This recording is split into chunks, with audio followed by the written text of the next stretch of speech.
धन्यवाद। जय अंगिका। विद्यार्थी सब जे पढ़ी रहा है 11 में, 11वीं में, 12वीं में, ओकरा में आईए, आईएससी, आईकॉम 3 खंड हो छे। और मैथ रखल के मैथ, फिजिक्स, केमिस्ट्री, हिंदी, अंग्रेजी।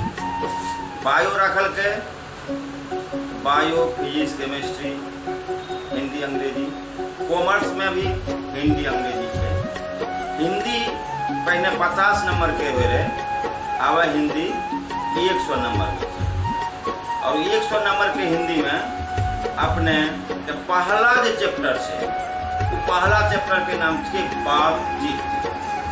और बातचीत कीच के कहानी नहीं छे, उपन्यास नहीं छे, बल्कि बातचीत जे छे वो ललित निबंध छे।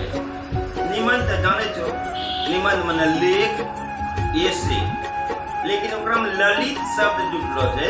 एकरो मतलब की होले कि अहिनो निबंध जे पढ़ाई में रोचकता हुए, रुचि बढ़े, अच्छा लगे, अट्रैक्टिव हुए, आकर्षित लोग करी दिए, वहीनो निबंध का कहे छे ललित निबंध।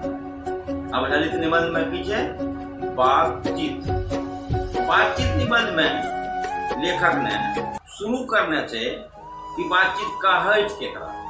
दुनिया में सभी बातचीत करे छे, लेकिन बातचीत के ये सार चीज छे, केंद्रीय बात छे उच्च के कि दो आदमी जे बातचीत करे छे, यानी चित्त के अनुकूल बातचीत करे छे, दिल से जे बातचीत करे छे, ओकरा कहे छे बातचीत। जब भी वह दो आदमी के बीच में तीसरो आदमी इन कर दे छे, तो ओकरो बातचीत के कनेक्शन टूटी जाए छे। तब वो बातचीत नहीं रही है, तब वहाँ चित्त से बात नहीं करेगा, मन से बातचीत करे छे, मानसिकता से बात करे छे, ब्रेन लगा के बातचीत करे छे।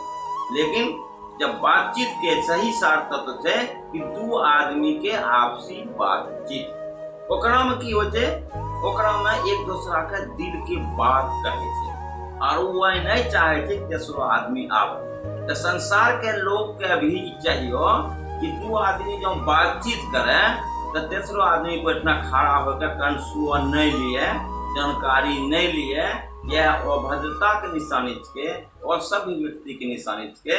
यदि आपनो से कहिए एहनो गलती नहीं करवे कि दो आदमी बातचीत करी रहलो छे और आपनो बातचीत उनका से करना छे, लेकिन अपने ई देखबे उनको बातचीत समाप्त होले।